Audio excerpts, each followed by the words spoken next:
Justify. Prove to be right or reasonable. Justification is at the heart of all legal and political argument. But at a time when argument itself is slave to appearances, it is time to bring back a culture of justification. Justify, a podcast on law and politics in India from the Vidhi Center for Legal Policy, hosted by Orgho Sengupta. Welcome to episode 10 of Justify. We are discussing Gyan Vapi and the Places of Worship Act. As all of you now will be aware, Gyan Vapi is a masjid in Varanasi, which has recently made the headlines for being located on the site of a demolished Hindu temple. This is a fact, and the masjid has been controversial for decades. The Vishwa Hindu Parishad had identified Gyan Vapi as one of the sites intended to be reclaimed, alongside other mosques allegedly constructed by demolishing Hindu temples. What got in the way was the Places of Worship Act, 1991, a legislation which froze the religious character of monuments on the basis of what they were on the 15th of August, 1947. So whatever they were on the day of India's independence is what they would be. The Babri Masjid was, of course, famously exempted from the Places of Worship Act. But in the last 2 years, in the aftermath of the Babri Masjid judgment by the Supreme Court authorizing the construction of a Hindu temple at the site, the controversy over Gyan Vapi and several other places has erupted once again. A district court has allowed videography and a survey of the mosque, which found some evidence of Hindu symbols. Troublingly similar to the Ayodhya episode, the Gyan Vapi episode has triggered fears of a rerun of the Babri Masjid dispute. In today's episode, we discuss Gyan Vapi, the Places of Worship Act, and what these mean for the future of India's secularism. I'm joined by Valay Singh, a widely published journalist and the author of the acclaimed work Ayodhya, City of Faith, City of Discord, and Ronojoy Sen of the National University of Singapore, who's written the acclaimed book Articles of Faith, Religion, Secularism, and the Indian Supreme Court. Welcome, Valay and Ronojoy. So let me start with you, Ronojoy. The Supreme Court has recently held that ascertaining the religious character of a site is not against the mandate of the Places of Worship Act. The act itself was enacted during the peak of the Ayodhya dispute and aims to freeze the religious character of sites of worship as on 15th August 1947. What are your thoughts on this observation of the Supreme Court during the Gyan Vapi hearing? Right. First of all, Orgho, thanks for having me here. Pleasure to be on your podcast. Before going into the Supreme Court stand, you already mentioned the Places of Worship Act 1991, and it might be worth elaborating, what the Act says precisely, and the relevant portion for today's conversation is where the Act basically prohibits conversion of any place of worship and seeks to provide for the maintenance of the religious character of any place of worship as it existed at the time of independence, namely 15th August 47. It also states that the religious character of a place of worship shall continue to be the same as it existed on August 15, 1947. The law, however, as you rightly pointed out, exempts the Ayodhya dispute and any court proceedings concerning. But it might be important to clarify here that the 1991 Act does not cover all places of worship.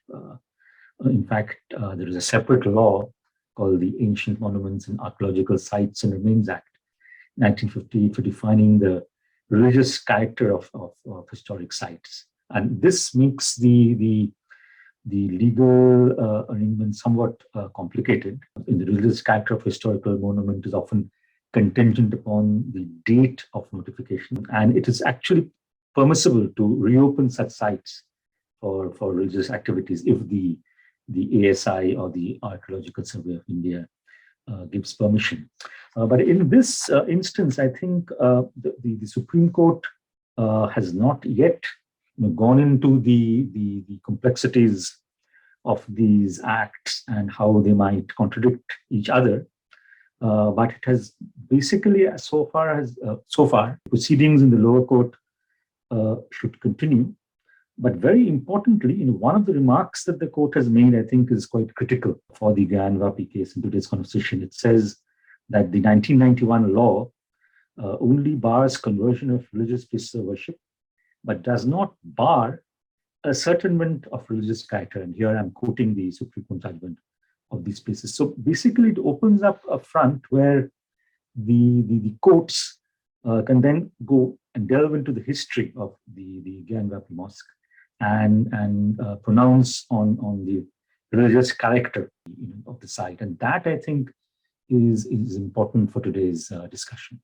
Yeah, no, and thanks very much, Ranajoy, for setting this in context, because I think this is a very critical question as to whether the ascertainment of the religious character of any structure, as in this case, we are dealing with a mosque, but we could be dealing with any other religious structure, as to whether that is a legal question or whether that is a question that is based on other factors. So, Valay, I think it would be good to turn this to you. You've done a lot of work on the Babri Masjid dispute. What is your view on this and the fact that the Supreme Court, maybe though legally correct in saying that the ascertainment of religious character of a particular structure is not foreclosed by the Places of Worship Act, something that Ranajoy says is also determined by the Ancient Monuments Act. But what is your sense in terms of putting this question as a legal question that the courts will now possibly sit and look at every single mosque that where somebody's filed a case saying that is it really a mosque? And perhaps this might lead to a plethora of disputes. How do you see this issue? No, firstly, I mean, I think one key observation that several commentators, experts, historians, and I think all right-minded people, and right in the sense that we understand, is that courts are not appearing to learn from the Ayodhya dispute. Something that should be nipped in the bud is actually being allowed to fester. And on the Supreme Court's ascertainment of the religious nature of a place, I would just like to, pose a counter question is that, I mean, I'm sure the court should also apply its mind to what would this lead to? What would this ascertainment lead to? And why is it so necessary? Right? I mean, there is an act that says you cannot convert a place of worship into something else after 15 August 1947. So why is it even being allowed? That is the first thing. The second is that the Supreme Court has, I think it also did this in other disputes, and definitely in the Ayodhya matter, though I guess not so overtly, but it's put the ball back in the subordinate judiciary's court, where it had an opportunity to nip it in the bud and just lay down a clear ruling. And there's enough judicial precedent and verdicts, which it could have been guided by. So I think that basically opens up a larger question about how does the judiciary see itself and its role in such matters, which basically will lead to and are leading to more and more divisiveness and violent incidents of dispute between two major communities in the country. And we are not going right now into, whether there was a mosque, whether there was a temple, whether there was a Buddhist structure, whether it was a Shiva temple or it was a Hindu, seminary of sorts. We're not even going into that. We're not going into why Aurangzeb probably ordered the demolition of this temple. We're not going into that. But the basic question is, why do you want to ascertain or allow the ascertainment of the religious nature of a place? Why? So, Ranajoy, I think there is a legal reason for doing that. And just purely taking it as a lawyer, the Places of Worship Act says that you can't change the religious character of a place. But is the place a religious place to begin with? There perhaps may be a question there that could be asked, as in if you were to think like a lawyer. So, Ranajoy, would you like to come in on this and also on the question as to whether the court should have sent it back to the district court? Because the court in some sense was procedurally correct in saying that the title suit is barred. If it is barred, it will be barred because of the Places of Worship Act. This is something that the respondents can raise in their Order 7, Rule 11 CPC response. And so they have the liberty to raise it in the district court. So do you think that there is something to be said about what the court did? Yes, I think there is a legal sort of reasoning or scope for the courts to step in. I think these acts and sort of acts. There are more than one acts. So which allow the courts to step in. So I think that's one has to accept whether the court should, the highest court in the land, whether it should step in or put an end to these kind of disputes is of course another question. And you're also right. I think, and you're much better qualified than me on this issue. I think in the sort of normal sort of chain of the way this happens, I think the court is right to let the Supreme Court that is right to let the cases progress through the various lower courts before eventually, as I see it, it'll probably come up for the apex court at some point. So in that sense, I think legally speaking, I think the Supreme Court is probably not incorrect, but we can talk a little bit more later about the sort of social and political ramifications in a bit. Yeah, I think that's actually a good segue to talk about how the court sees itself institutional. Because I think the point that Valay is making, and I agree with, is that it's hard for us at this point of time to see the court purely as an institution that lays down the black letter of the law. The Supreme Court itself, in its own self-image, is also much more than that. As I've just written in an article which should be out in the next few days, is that it kind of presents itself as the moral guardian of the nation. And if it is a moral guardian, then perhaps, as Valay was saying, the expectation of it, that it's going to nip it in the bud, it will learn from Babri, it will not strictly follow procedure, and perhaps ensure that a categorical statement reaffirming the constitutional validity of the Places of Worship Act, something that was mentioned time and again in the Babri judgment, could perhaps happen when the matter came to the Supreme Court. So Ronojoy, I'll take this to you first before I go back to Valay.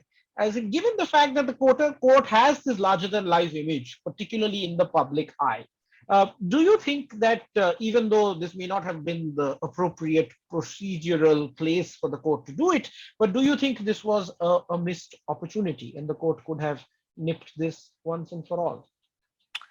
Yes, personally speaking, and this is leaving aside legal and procedural niceties, I think we've seen already what has happened regarding Ayodhya and Babri Masjid, and some kind of closure I think was brought about by the relatively recent Supreme Court ruling, which of course did not satisfy everyone, but the court tried to at least attain some kind of closure by giving the site to the Hindu litigants and then giving another sort of site elsewhere for the Muslim litigants to build a mosque. Of course, not entirely satisfactory, but the court would like to think that it sort of was somewhat Solomonic in its approach.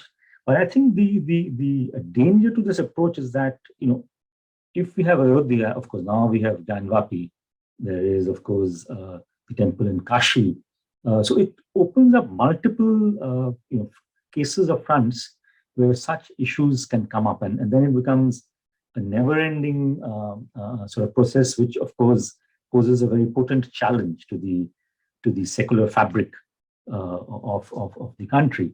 And so I would think that if the Supreme Court did, in your words, probably miss an opportunity of maybe intervening here and making it clear that there is no sort of incongruity or paradox between accepting that a temple could well have been demolished in the 16th century, as was the case with the temple where the Gyan Vapi mosque stands, but also stating that the status quo of these places must be maintained. We cannot sort of constantly dig up and go back to these historical call it injustices or call it incidents that might have happened. So sort of not go back and ascertain sort of the the history, etc. So in that sense, the Supreme Court could have stepped in and said that the status quo of these shrines need to be maintained for basically the maintenance of the secular fabric and the peace. In fact, the Supreme Court did talk about I think in the judgment about peace being uppermost on their minds and maintaining the balance and fraternity between two communities, when it said that the case, the current Gyan Vapi case should be transferred to a more, I think, to quote the court, a seasoned and mature hand than what was evident in the Varanasi code where it was being heard. So I do believe the Supreme Court did miss an opportunity. Maybe that opportunity might come up subsequently, but by then I think a lot of water would have flowed under the bridge, unfortunately. That's right. And Valay, a lot of water has flown under the bridge already. We see that there are cases filed in relation to Qutub Minar. There is a case in Mathura.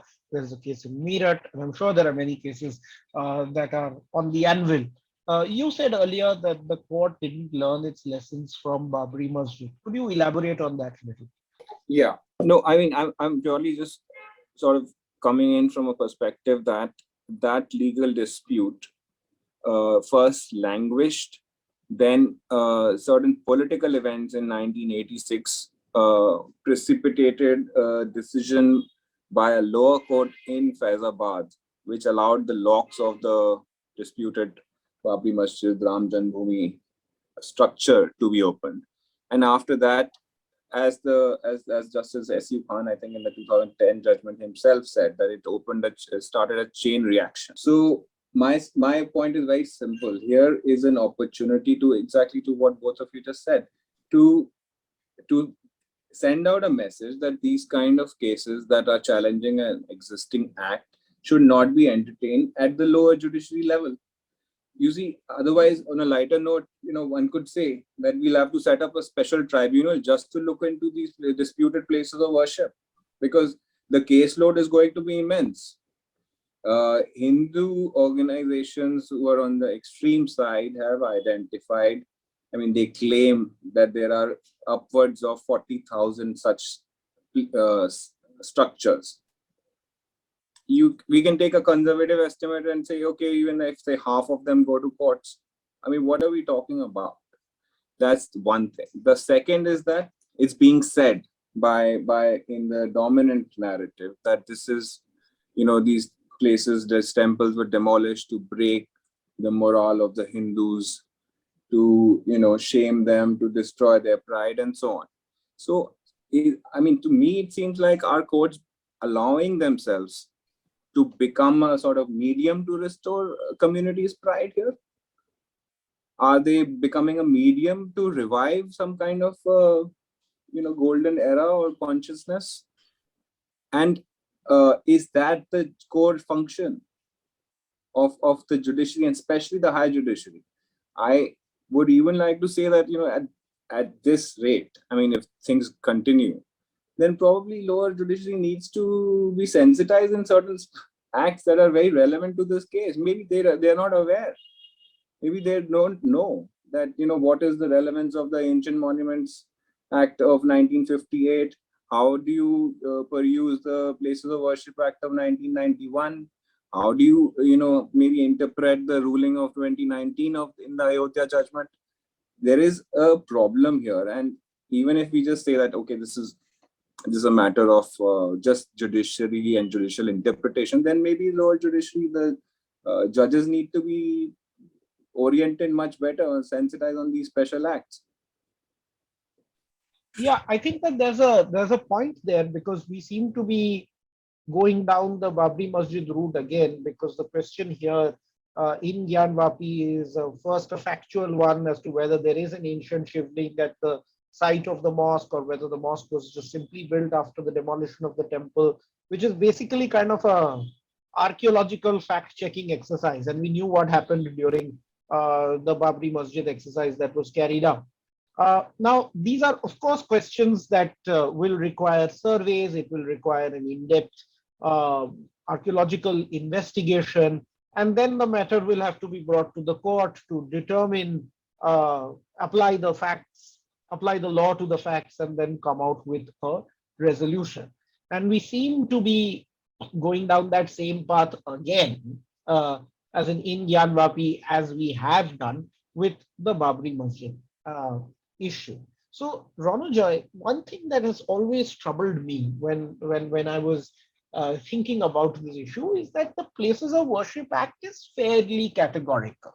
It is categorical in saying that the religious character of a structure cannot be converted, as in it's what it was at 15th of August 1947, and any title suits will abate. And it is also categorical in excluding the Babri Masjid dispute from that.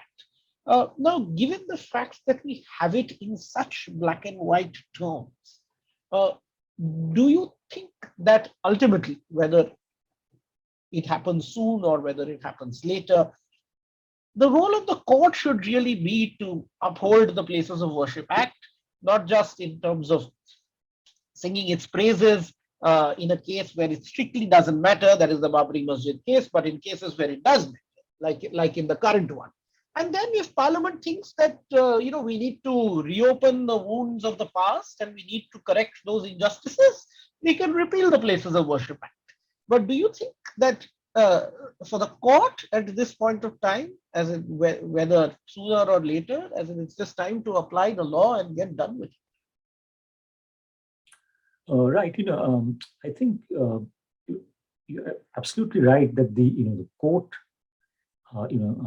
praised the 1991 Act in its sort of original order on the Babri Masjid in the early 90s, where it said basically that the Places of Worship Act actually imposes an obligation towards enforcing the Indian state's commitment to secularism, and that the Act, the 91 Act, was basically a legislative instrument designed to protect the secular features of the Indian state. And it also, in that same ruling, emphasized that secularism is one of the basic features of the Constitution. Of course, these issues, the basic features, the essential practices doctrine, etc., in what secularism entails, can be debated till the cows come home. But I think there is a contradiction in the court's stand that it took in 1991, early 90s, on the Ayodhya case, and as well as on the 1991 Act, and the current stand that the court seems to be taking. Of course, at the moment the court is only sort of looking at the judgments being passed by the lower court. But again, to go back to that statement made by the Supreme Court recently, that it can sort of reopen the question of ascertainment of religious character of places of worship despite the 1991 Act is very significant. I think that the court here is definitely making a statement, if albeit a veiled one, that it is not averse to such questions being raked up and letting some of these issues go through the sort of usual chain of command through the lower courts and eventually come to the Supreme Court. So I think that's really what is worrying, that the court is willing to sort of make exceptions to the 1991 Act, which you rightly said, kind of fairly in black and white terms state the fact that these issues cannot be reopened except in the case of Ayodhya, where an exception was made. But perhaps, although it is worrying, and you said that it is, you use that word, but perhaps, and I'm playing devil's advocate here, it's a way to save the Places of Worship Act, because if too rigid an interpretation was placed on the Places of Worship Act, then perhaps the Places of Worship Act might be repealed by Parliament, because it seemed, as well as said, that if there are 40,000 such sites that exist, and if there is a dominant narrative or a prevailing sentiment that these disputes should all be litigated, and if there are mosques that stand on those sites where temples did exist, factually, then corrective action should be taken. Then I think the Places of Worship Act is a statute whose days are numbered. So perhaps, do you think that by kind of reopening some questions at the edges, like religious character of a place, it can still be ascertained, the court actually may be saving the Places of Worship? Ramajai? I think you're right. This might well be a way to save the act, but to use sort of Jinnah's immortal words from Partition, whether we want a moth-eaten version of that act is also something that we need to think about. But just to also go back to the context of the 1991 Act, of course, it was done very much in the backdrop of the Ayodhya and the Ram Janmabhoomi movement. And the BJP at the time, I think it had roughly on 120 odd MPs, of course, opposed the bill in the House. And if I remember correctly, it had also staged a walkout. So they were not sort of a party to the act. So it's very well possible that if the current political dispensation sees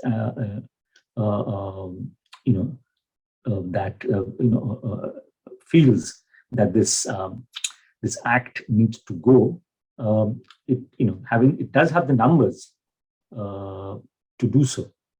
So I think you're right. There are these, I think, contradictory pulls and pressures, but whether the Supreme Court should be sort of too worried about the political ramifications, or whether it should sort of stick to the letter of the law. I think these are questions that have no easy answer. But as I said, I would have liked the court to have made a sort of more categorical defense of the act, rather than, as you said, sort of let it be sort of maybe questioned or maybe somewhat corroded on the edges, but at least save the act. I think Valay might have other thoughts on this, I'm sure. Just to sort of clarify why I said that the Supreme Court has put the ball back in the lower judiciary's court. A seasoned and mature hand at the lower judiciary, I think everyone believes that the more seasoned and experienced hands are sitting in Delhi at the Supreme Court. So I'll just come back. I just want to say this point, that it doesn't cut. This, I think that it's not acceptable to a lot of people, this thing about seasoned and mature hand, because you're supposed to be the most seasoned and most wise and most mature. That's one. That the other point is that, okay, let's say or go, the Supreme Court is thinking so far ahead, right?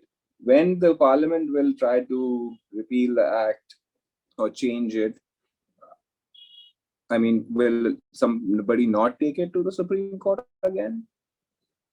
And so the Supreme Court cannot wish this question away, either today or tomorrow or 10 years later or 2 years later. It will have to intervene and take a very clear stand on this. So I think, and if it is saying today that, I don't want to deal with this is a politician's role or the Parliament's role, then it could have said very clearly that, do not entertain such petitions, which are in contravention of the Places of Worship Act. So it's just somehow it's not very convincing from that perspective to me. And no, again, it's a fair point. No, it's absolutely a fair point, Valay, because I think that there is at the core of it, there is a contradiction in what the court is doing, because the fact is that if the Places of Worship Act is as important as it has said itself in the Ram Janmabhoomi case, then it can nip all this in the bud.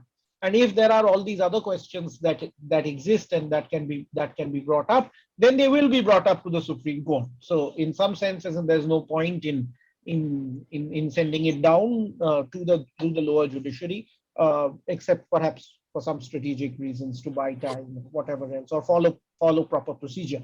But I actually want to expand the scope a little bit away from the court, because this issue is really primarily not one of the court. It's not a legal issue. It's really a very fundamental issue in terms of how we see the country, the secular fabric of the country, and as to whether we see ourselves as a country that can be secular in a way in which all religions are celebrated, some religions are celebrated, or not secular at all. And it's interesting because we are recording this on a day when the Bharatiya Janata Party has suspended two spokespersons who had made comments as in which showed the prophet in bad light. And so it's at an interesting time when we discuss this, because it seems that the dominant sentiment in the country would be that it's time to reopen old wounds, and it's time to heal them. And healing them would mean that there has to be a reassertion of Hindu pride in some shape or form. Now, Valai, you've studied this in great detail in your very detailed and insightful book on Ayodhya. So I was wondering whether you could tell us a little bit from your experiences of researching the book as to how deep you think this sentiment is, because that's ultimately what is going to determine the fate of the Places of Worship Act. Yes, and before that, I mean, it's quite, you're absolutely right. We discussed it today when after 10 days of outcry by Indians and Indian Muslims, there was no action. And then when foreign governments, mainly from the Middle East, started calling envoys and started giving them demarches or their equivalent, that is when the when the BJP was forced to suspend these two spokespersons. Just to put that in context, right? And so it wasn't because Muslims or Indians were outraged. It was because it was diplomatically becoming untenable that the BJP had to act.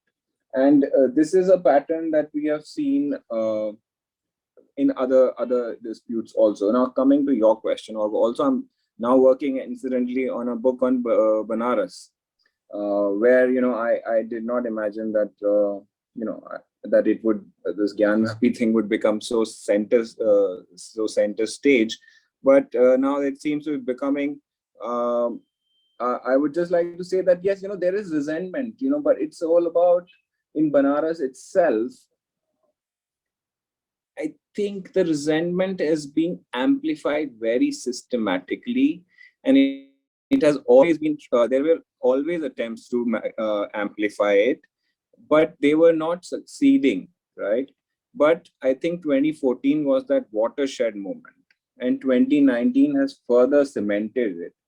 And all those election victories, they further strengthen the extreme elements who want to take us back to those Middle Ages and start punishing the descendants of those emperors and those nobles who allegedly destroyed certain temples.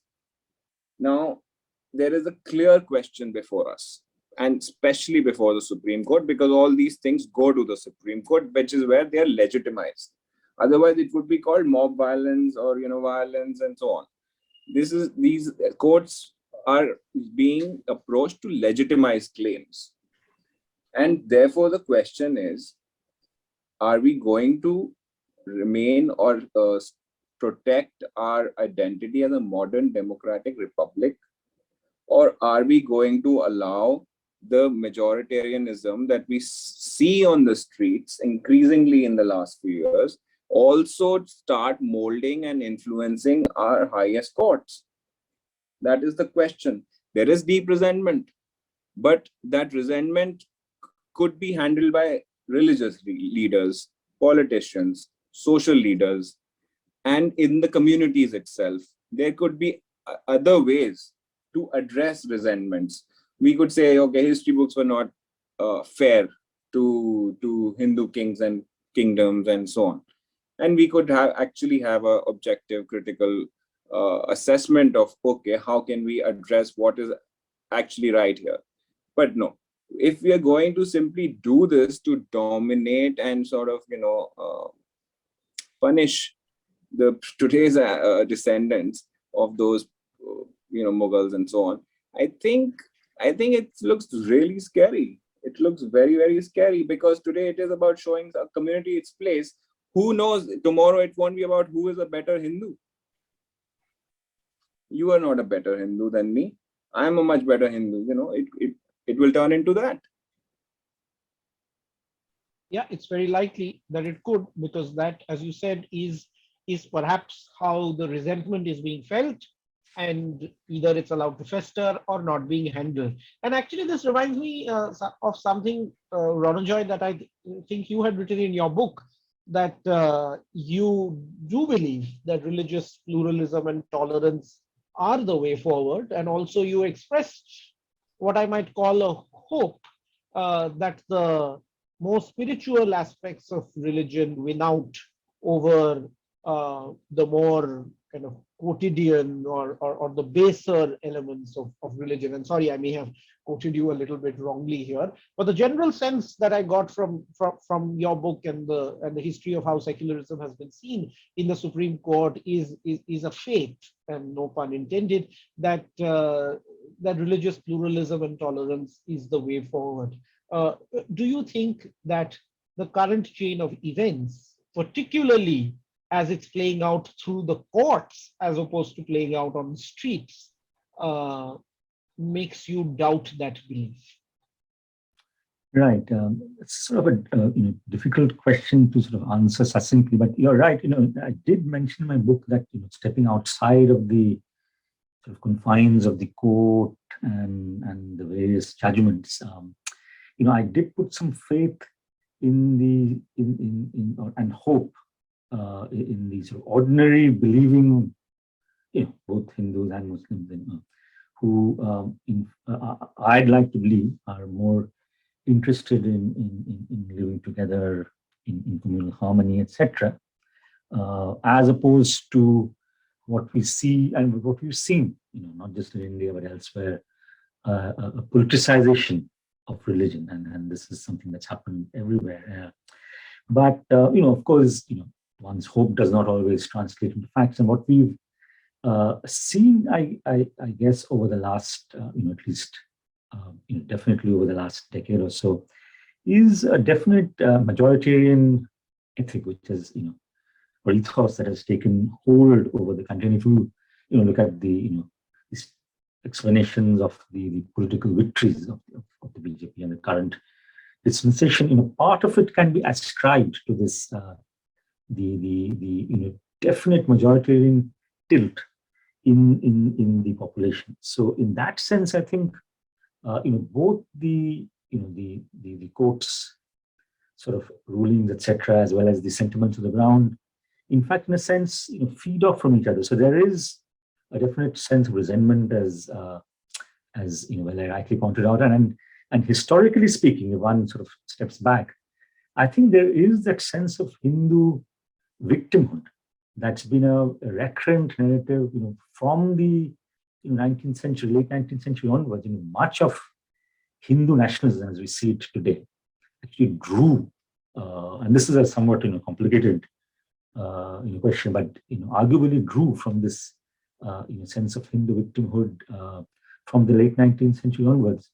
So I think that still continues to be present and to fester, and much of that leads to sort of these sentiments on the ground for righting historical wrongs, etc. And it's one can of course go back and talked about the a little bit about the history of the Gyanvapi, and one can go back to scholars like Professor Richard Eaton, who argued that destruction of temples were really political in nature, and even for someone who's supposedly as bigoted as Aurangzeb, it was not really so much religious in its tenor. But the fact is, it doesn't matter what the motivations were then, but now on the ground, it's seen in one particular manner, that these wrongs happened.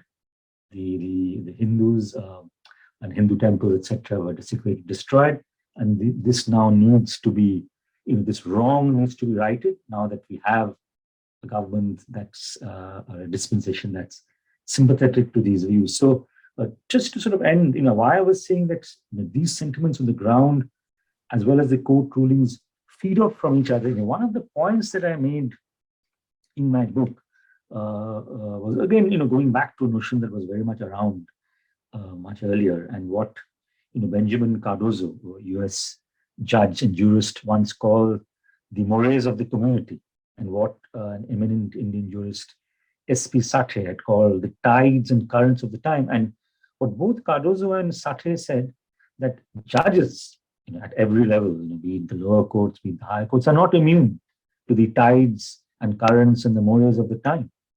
And I had made this argument by looking at Justice Verma's judgments on Hindutva, but also going back to someone like Justice Gajendra Gatkar, who was Chief Justice of the Supreme High Court or the Supreme Court, and I argued that both these judges of sort of very different orientations were arguably influenced by the mores and the currents of the time, and that's again something that I think we do see and have seen for the current courts at every level, that judges are also human beings. They are influenced by the politics and the ideologies of the time, and even beyond that, and to put it somewhat crudely, some of them might even be very much not averse to feeling the political pressures, especially at the lower judiciary, to sort of give judgments that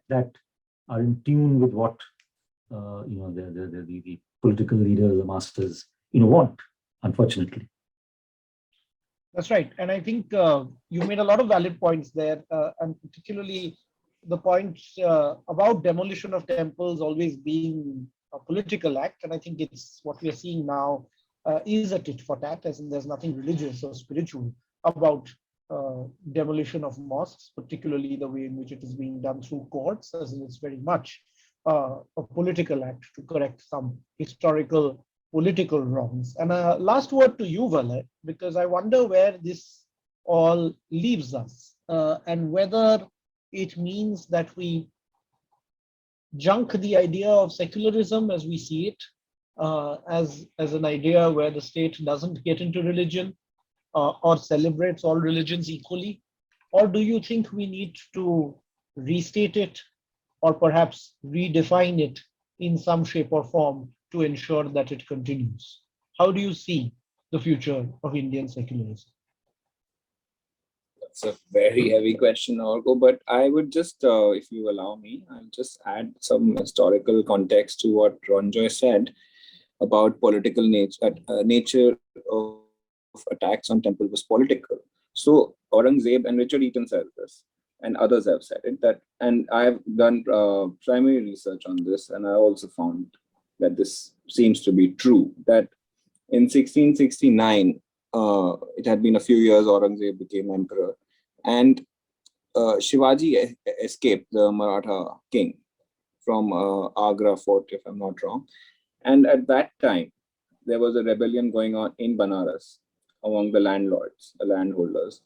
And the temple, Vishwanath temple, was, reconstructed by the grandfather of Jai Singh, who was an important ally, and he was in the court of Aurangzeb. So the grandfather of Jai Singh, Man Singh, everybody I think knows Man Singh. Man Singh got this Vishwanath temple rebuilt. And so when Shivaji escaped, and it is said that he was in Banaras, he was helped by some of those landlords and so on.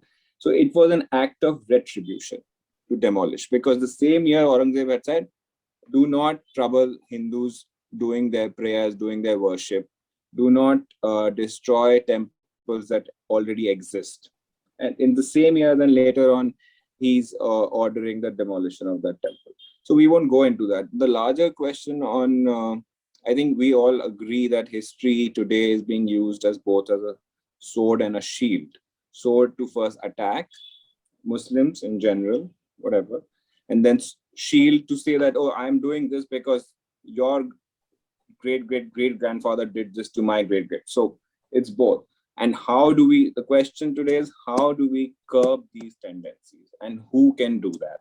Who can protect or reinforce secularism which is actually a necessary evil, even if you don't like it. It is a necessary evil for the sustenance and prosperity of a diverse country like us. It's not somebody because Nehru liked it or Indira liked it or whoever. You need it, and therefore it would again. I mean, unless we change as a polity, which may happen, may not happen, and are on the arms of the different pillars of a democracy are, we all believe, are compromised. The fourth estate, everybody agrees, is largely acting like a propagandist. So then it will come back to our beloved judiciary.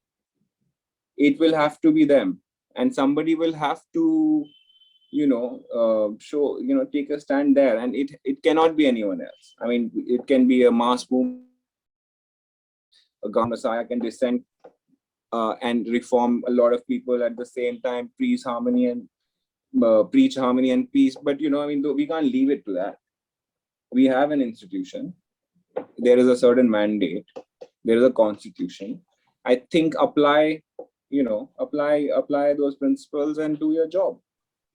Otherwise, it will go down the way of say other countries. I don't want to name them, but other countries who've gone this path already. Ranajay, you want to have a quick last word? No, nothing much to add, and I agree with Valay on his general views on the dispute and the history of this particular dispute. But one final word: the Supreme Court has often in India acted as a counter majoritarian force, and I think what we've seen over the last few years, it seems to have abdicated that position. Of course, there are issues again with a non-elected body, like the court, acting the way it has.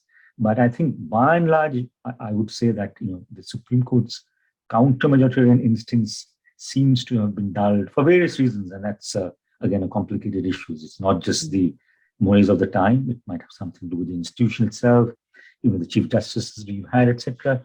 But I think that's something that we've seen not just on the issue of secularism and religion, but we can come up with a host of cases where the court seems to have sort of stepped back and not taken up issues or delayed taking up very critical issues. And that's something I just wanted to flag. No, thank you very much. And thank you very much to both of you for those really insightful comments. I think we are going to leave it here with a statement that who is going to protect Indian secularism? And we really don't know the answer. Will it be the courts? I've always been of the opinion that it can never be the courts, because for issues that are as existential as whether India will continue to be a secular country, I've always firmly believed that the answer lies not in our courts, but in ourselves and whom we elect. Maybe that takes a long time, but perhaps this is something that does need a long time. So thank you very much, Valay. Thanks, Ronojoy, for joining us. And thank you, everyone, for tuning in. Time for Clatter, our weekly quiz that's a bit tougher than Clat. In the last episode, I'd asked you to connect A Severed Head, a novel by Iris Murdoch, and the winged horse Pegasus from Greek mythology. The right answer, which many of you got, is Medusa, from whose blood Pegasus miraculously sprang forth, and she was beheaded by Perseus. The winner of this last week's quiz is an old favorite, Mohan Gowda. Congratulations, Mohan. A free subscription of Disney Plus Hotstar is on its way to you. Hopefully you'll gift this one to someone else. Time for this week's quiz.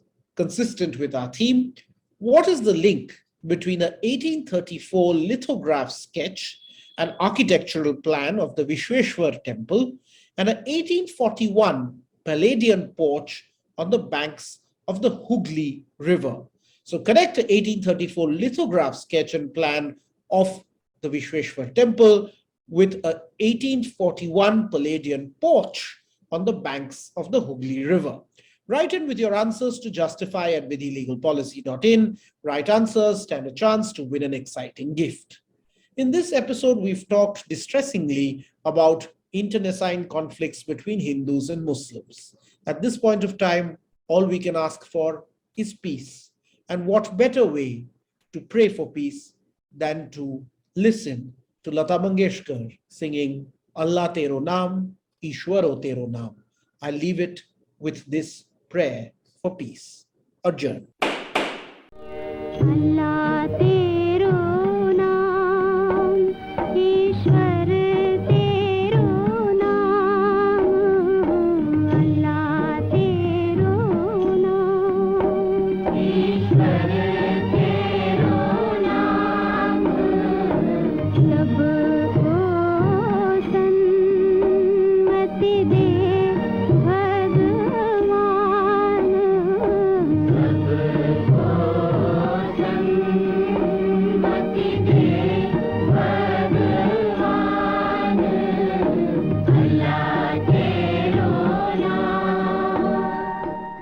If you enjoyed listening to this podcast, follow us on Twitter at Vidhi_India for regular updates. We are on SoundCloud and Spotify as Vidhi Center for Legal Policies podcast. You can also listen to us on Google Podcasts or iTunes. Email us at justify@vidhilegalpolicy.in to share your comments and feedback on this episode.